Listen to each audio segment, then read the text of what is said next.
have a job that I love. I've recently re-enrolled in school and I'm pursuing a degree that I've always wanted. My children are well situated and on their way in life. Life was good. We were having a really good vacation and we got a phone call. It became clear by the tone of my voice talking to the doctor on the other end of the line that it was kind of a serious conversation. While I was down in Florida, I noticed that in my right eye I had a black spot. And the doctor did some tests and he said, yeah, that's an unusual spot, but you also have another unusual spot on your arm. It was a level 5 melanoma.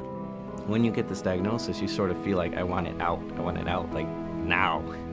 You hear it as a death sentence. It's as if time stands still and life stops. And my oncologist said, you don't have a whole lot of time to live. And I had 3 little kids.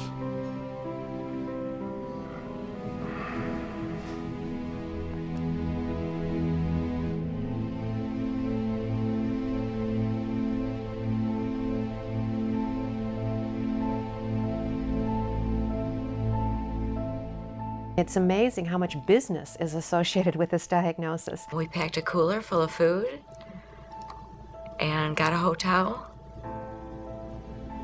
And there we are. I started this new business and I borrowed all this money. That money had to be paid back. Now, the banks found out about this and they foreclosed on me. You have to be a manager, a case manager for yourself, coordinating doctor's offices, second opinions, insurance companies, payment. How am I going to manage when I'm off? The cancer patient has to find a comfortable place to stay.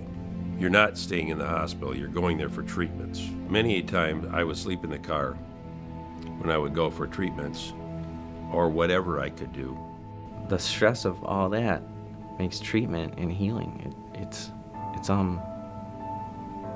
just don't know how you can do it.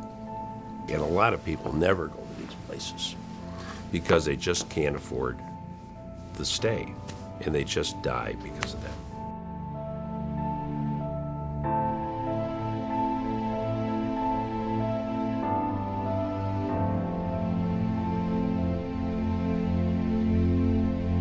After 3 weeks in a hotel, someone had said, you should try to get into a Hope Lodge.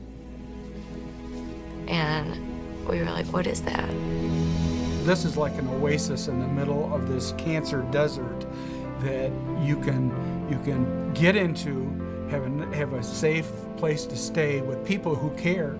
If we see somebody hurting here, we step up to the plate. And when you come from being a cancer patient, I think you will stick up even more so for somebody that is sick. It was like home.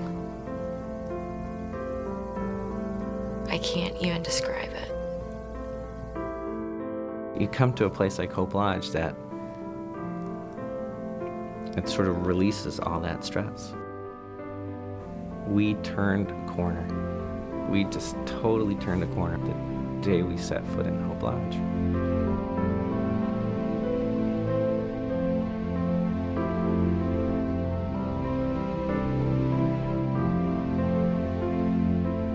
We got into our room, and it was so nice.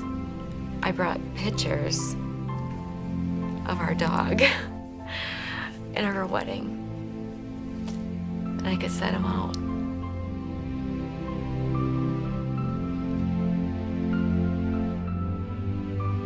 What you see here is quality of life.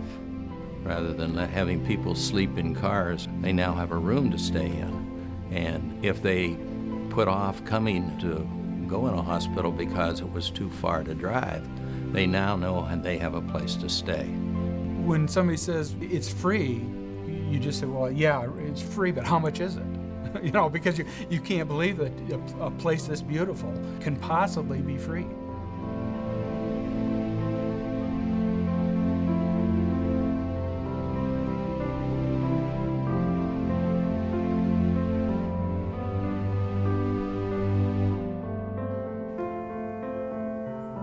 We'd all like to think we're immortal.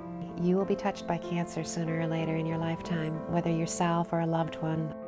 I survived, and I knew. Now was my opportunity to give back. Not many cities would take a stand like this on the quality of life for their patients. It puts us in a very special class. This is a very important part of the puzzle. It changes lives, you know? It really does. And it gives back life to people that have a lot to give. I was overwhelmingly grateful for those that had the foresight to take care of me before they knew me. It's an amazing, just an amazing place. Do all the good you can for all the people you can for as long as you can.